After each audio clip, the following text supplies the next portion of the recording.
Welcome to Behavior Shift. I'm Ben. And I'm Kurt. Ben, are you ready to unpack how your brain secretly makes decisions? Absolutely. Today we're going to dive into Daniel Kahneman's famous model. This is System 1 and System 2 thinking, and this is going to help us understand how we think and why that matters. What are System 1 and System 2, Kurt?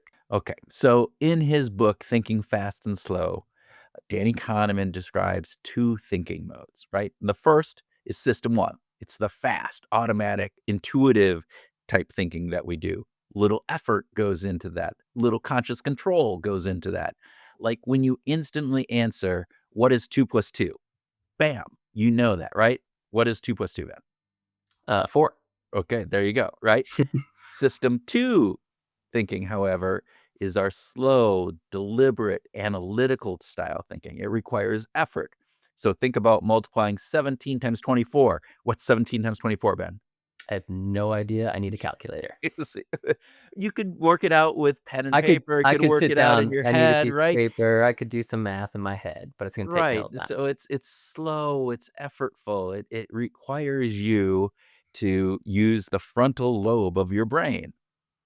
This makes sense. So one is a reactive type of thinking and the other is a reflective type of thinking.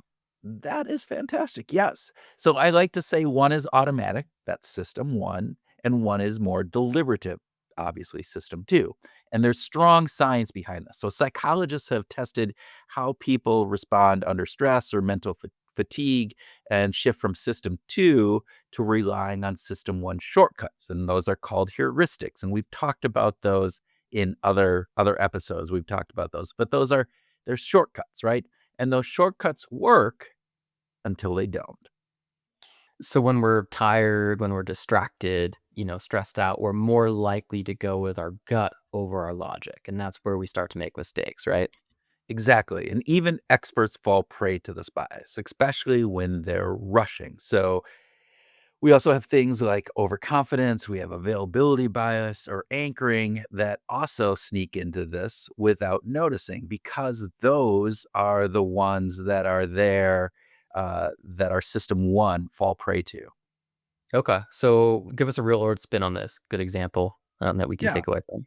Yeah, so system 1 is great. It's efficient and adaptive, but in high stakes decisions. So if you're making a career choice or financial bets, or even like, am I gonna get this, new pet, right? We need system 2 to counteract the error prone instincts that we had. And Kahneman himself warned us that while system 1 is essential, over reliance without reflection is risky. So we've established we've got two systems. One is efficient and one is more deep and thoughtful. How do we use them both for the better? Okay, so tip number 1, know your default. If you're stressed, don't assume that system 2 is active. It's probably not. Tip number 2, pause when it counts, right? A simple breath or a pause buys time, even if it's just a couple breaths for system 2 to kick in. We often talk about this. I think we've talked about this in other episodes.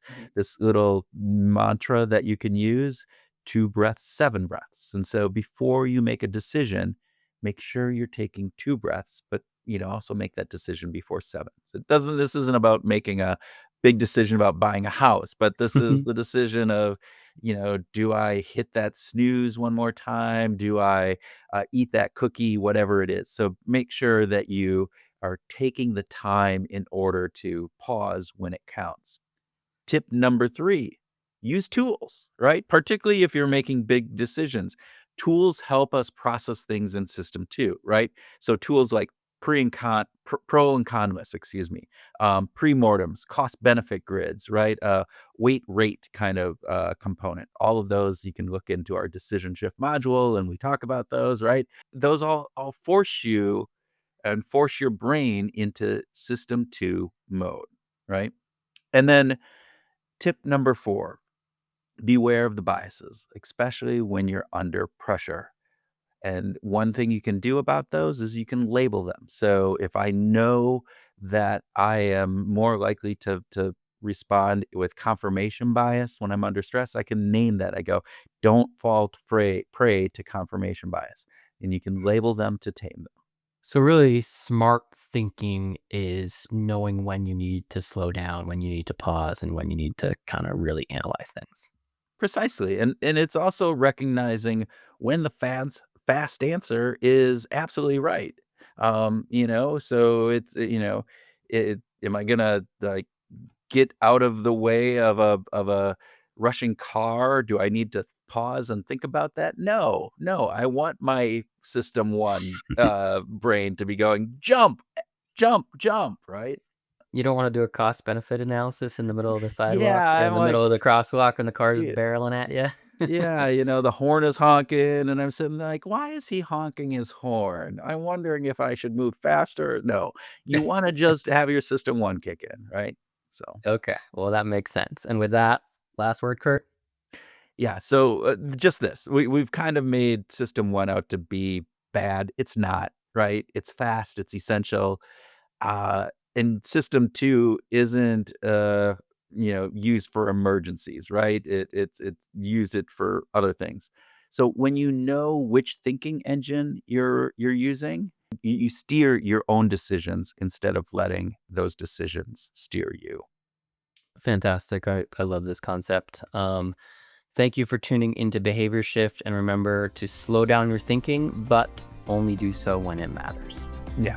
And stay curious, stay composed, and see you next time on Behavior Shift.